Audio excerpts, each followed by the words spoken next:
Hello, my name Hello. is Dr. Tom Bannett. I'm with the Battleship New Jersey and the Kane University Oral History Project. Today is February 14th, the year 2012, Valentine's Day in effect, and I'm with Mr. Anthony Decesare at his home with his wife in Union, New Jersey. And today I'm talking with Anthony about his experiences during World War II as a member of the Merchant Marine. Anthony, thank you for talking with us today. You're welcome. Now, let's start off the conversation. How did you get involved with the Merchant Marine? Through a friend of mine. He was a seaman during peacetime, and he would come and tell the stories that the men accumulated during their voyages. Forgive me for talking the way I do.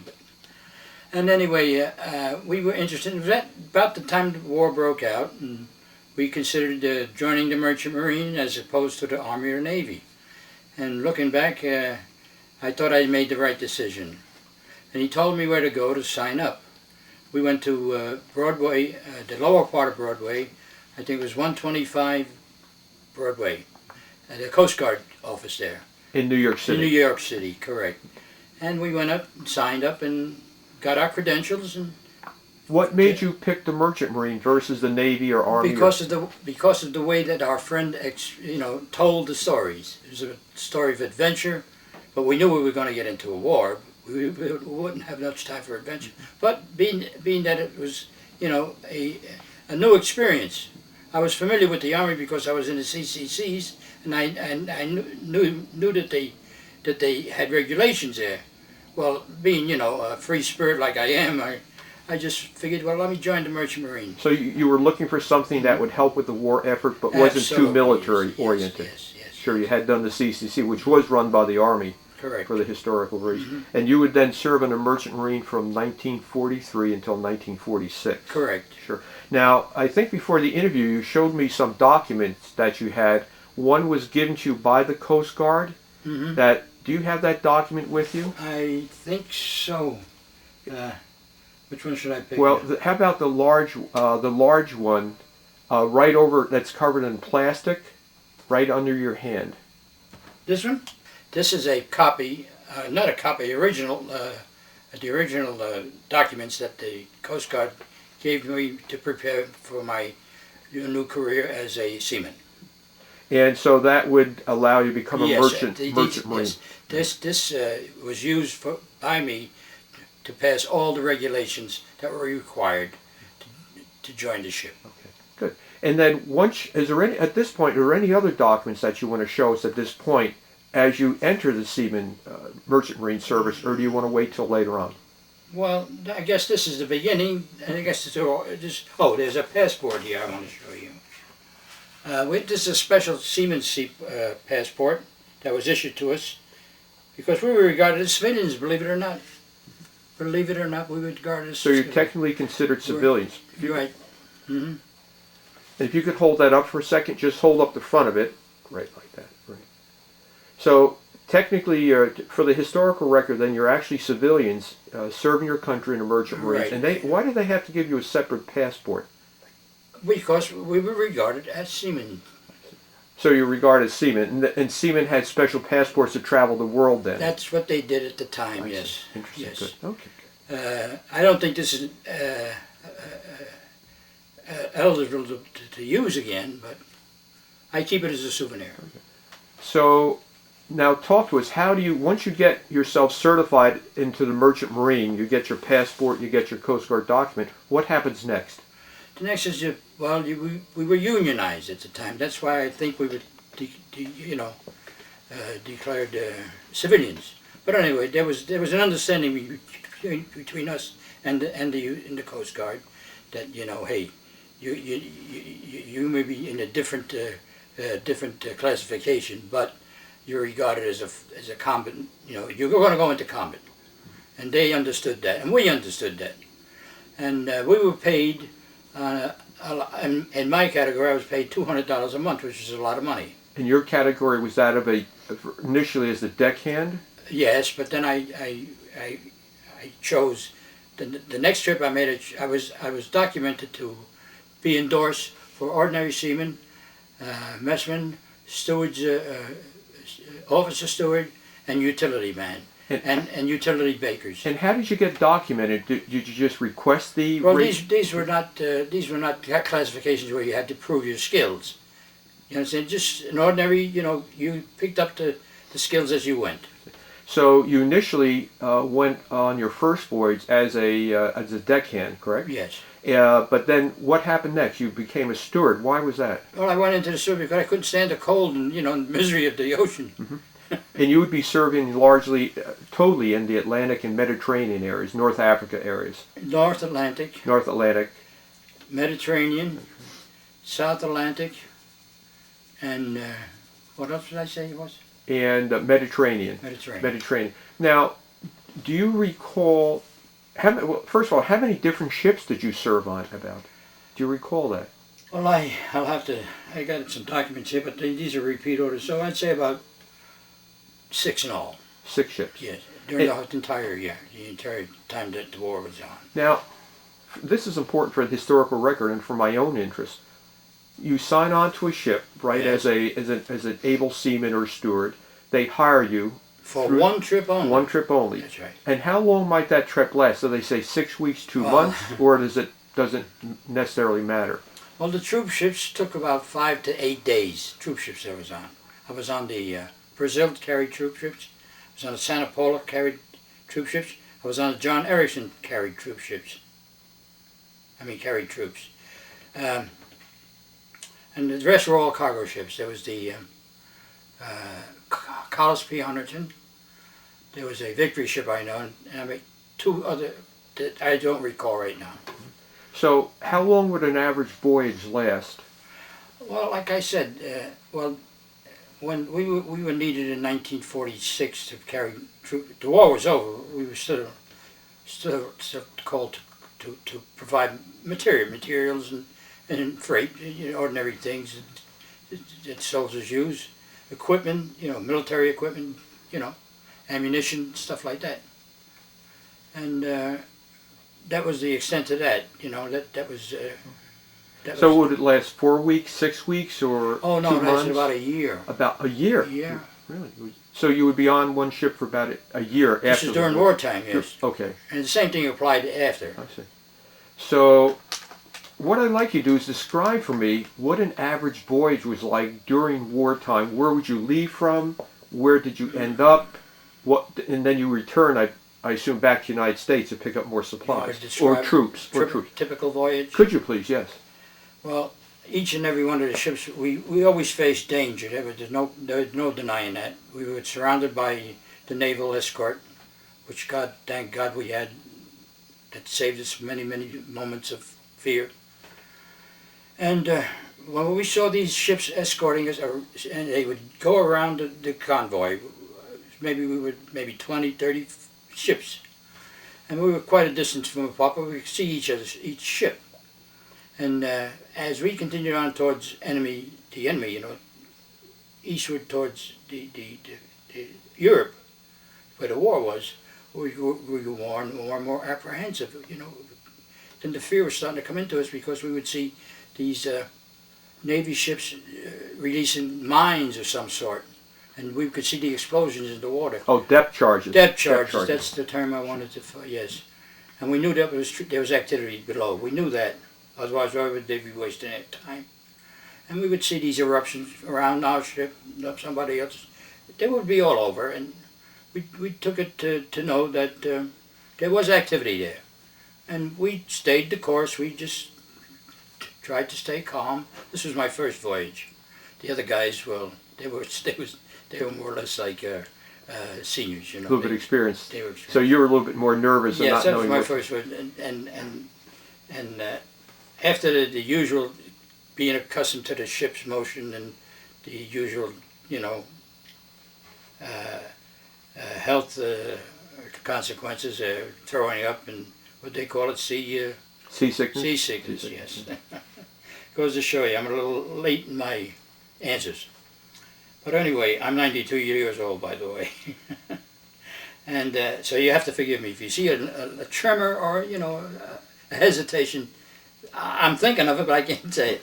Okay, well, that left behind You wanted me to describe the voyages. Yeah, right? and especially, I guess, on your first voyage as a deckhand. What did you do as a deckhand? Well, I just cleaned up mostly. We were apprentice, able-bodied seamen, as I recall, and I did nothing more than carry things, and obey the bosun's orders, whatever they were. And like I said, we were like the guy that goes out for coffee for the office, the gophers. Most of that, You took your orders from everybody. The able-bodied seamen were great men. Believe me, they were the salt of the earth, as you would say. They were great people. Great. They took care of the lifeboats. They did all the work that had to be done, the heavy work, the taking care of the booms and everything, the cargo covers. What they call them now? The storage areas, what are they called? The bins, I guess, cargo compartments. Cargo compartments, which were very, very big. Well, they had the safety of the ship altogether put together. Of course, the officers were in charge, but I admired their work. I did their skill. I really did. But anyway, I didn't like the ordinary seaman, because that was a prelude to becoming an able-bodied seaman. And as much as I like the able-bodied seaman, I says, well, my constitution, I'm brought up in the city, so I like a little comfort now and then.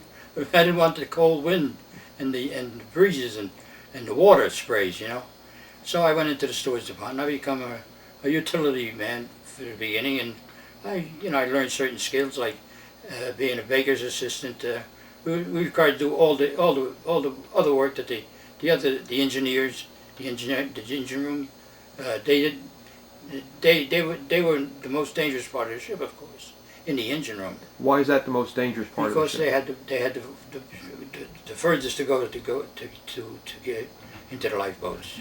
They had to go upstairs and do things that usually aren't done by the ordinary person.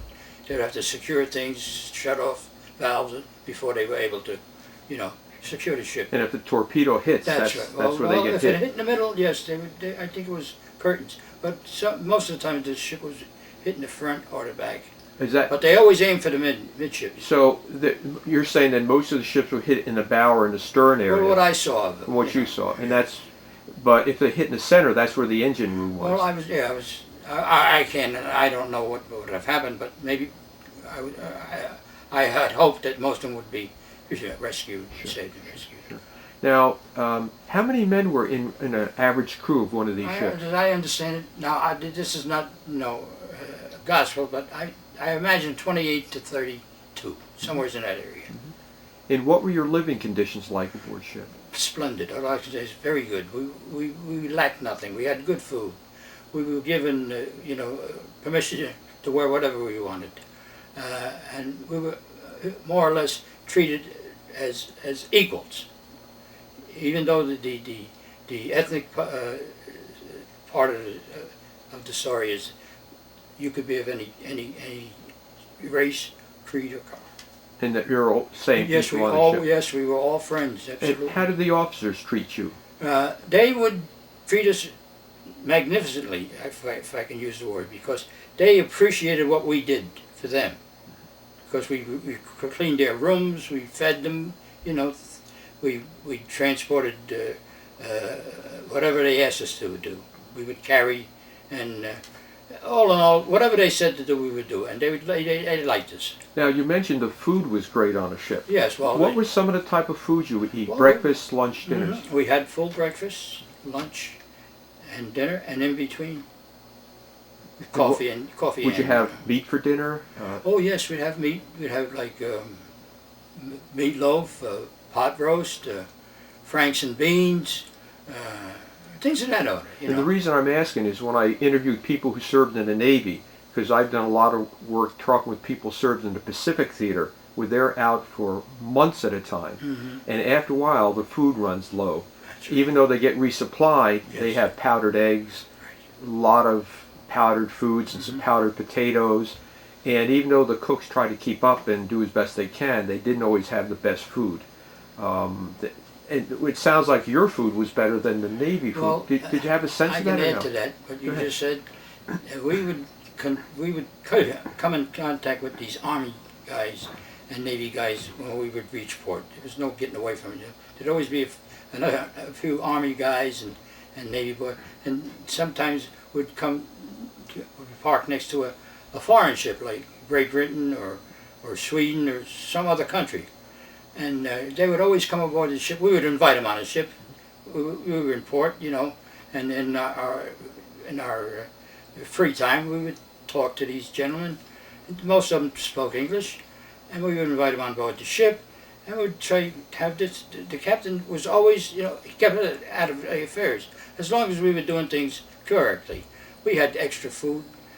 The thing with the merchant marines, we never went hungry, but there was always that monkey on our backs, the fear of something happening. Yeah. We were always prepared for that.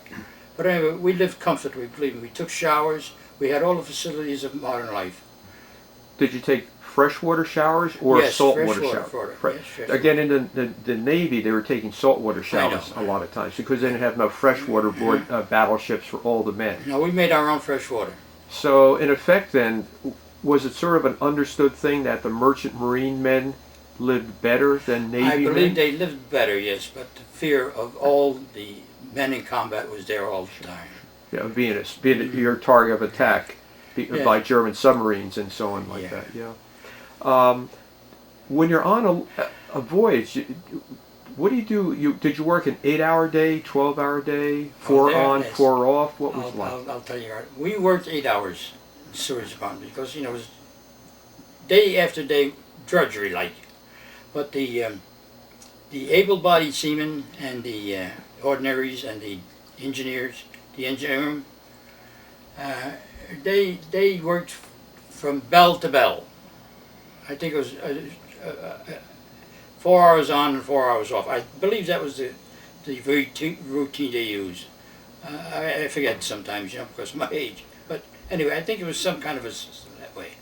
So you had a fairly regular lifestyle on the ship then? 8 hours. 8 hours? After that, we were done. And when we were in port, we were allowed to go freely to go to any, you know, well, we had to stay within bounds. Sure. There were restrictions, of course.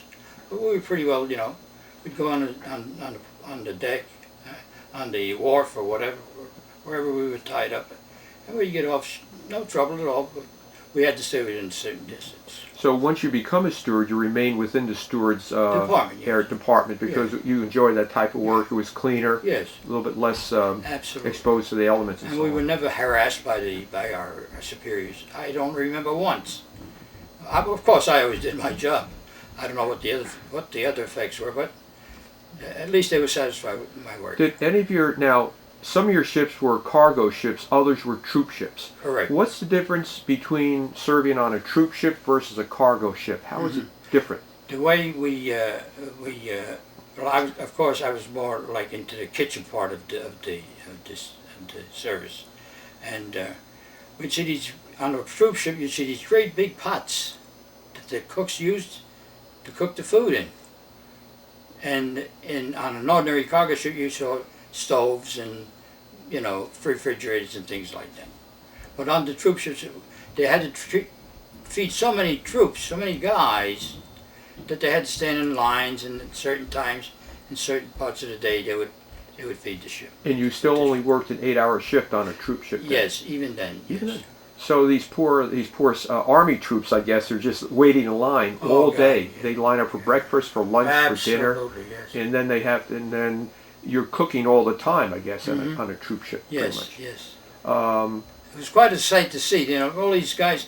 You know, you were more or less independent. You know, you knew they were human beings like yourself, but you figured you were in a more special place. You were free to go around serving the troops, taking care of their needs, whatever they wanted, and then it was all over. And then the food was pretty good. It was pretty good. I understand. We had chickens and stuff going into these pots, and big slabs of bacon in the morning. You know, they were treated pretty good. They got eggs. They got eggs that they didn't see for a while. Coming home after the war was the time to see this. Well, it was a different spirit. So when you're bringing them home, let me ask that's a very good point. when you're bringing the troops over towards Europe and Africa, what was their, what did you sense about these men, their attitude and their spirit? Very, very, well, I put it this way, there wasn't much humor going on.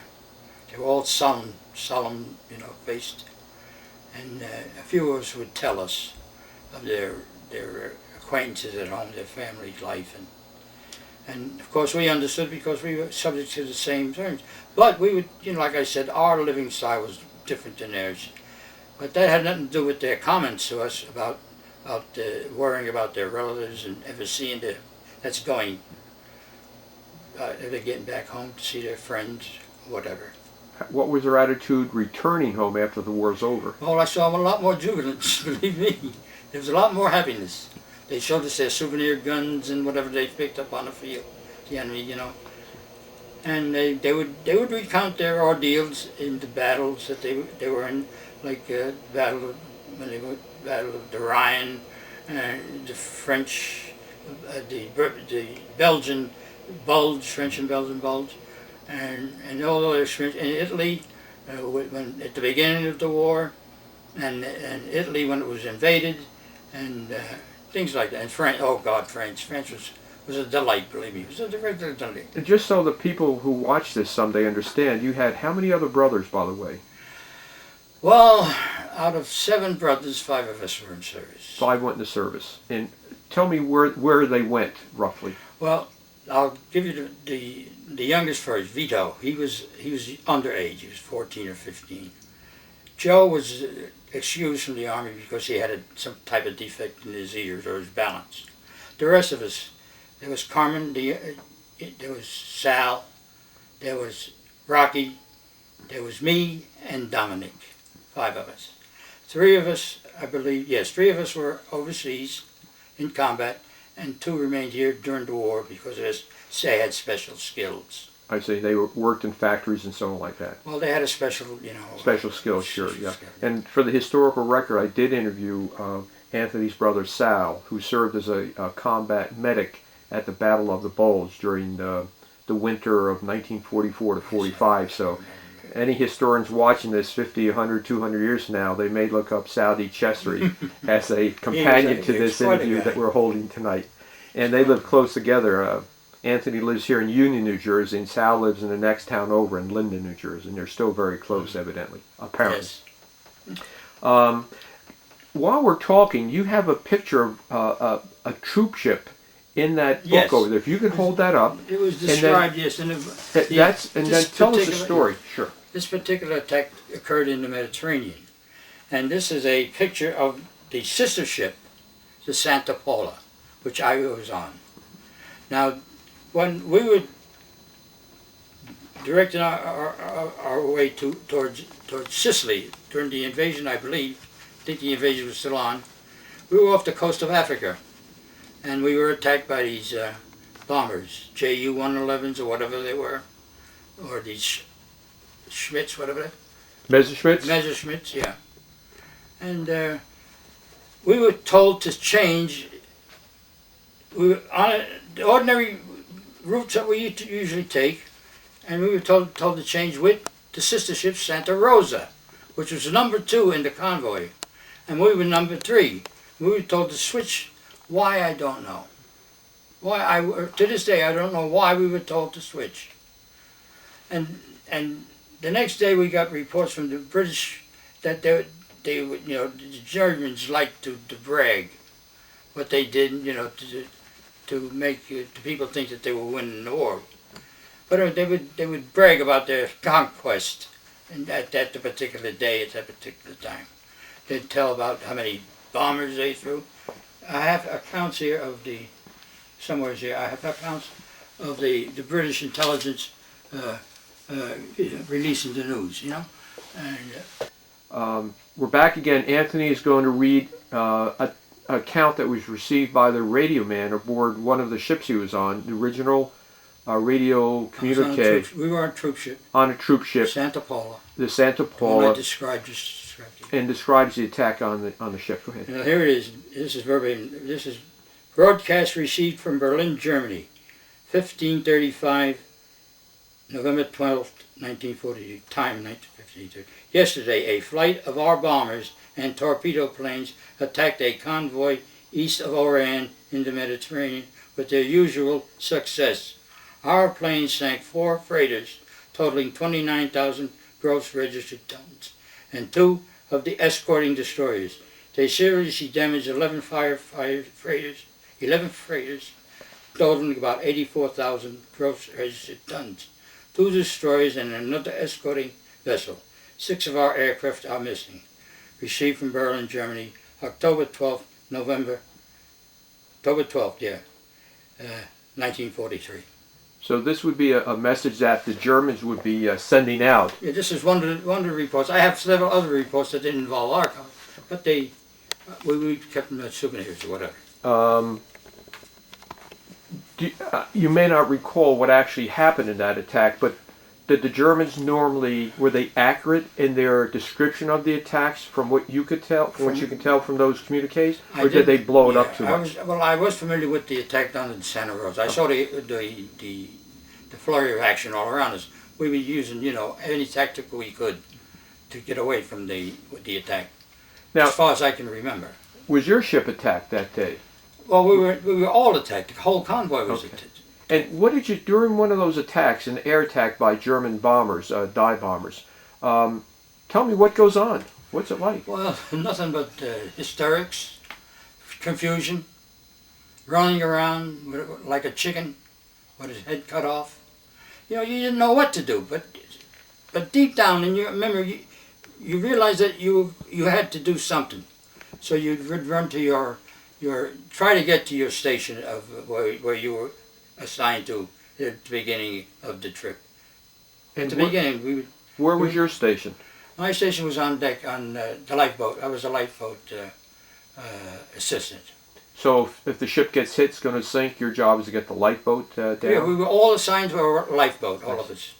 And we were required to do certain things, like manning hoses if there was a fire aboard the ship, or picking up pieces that were damaged by the sea, moving things like that. Did any of your ships carry guns on it, where they had sometimes a small naval party aboard? I got an account of that right here. Well, this is a copy of a sheet informing the crew, a sheet of paper, to what stations they would be assigned to when we were attacked. The attack was not done by us, but by the naval escort and the armed guard that was aboard our ship, which consisted of about 7 or 8.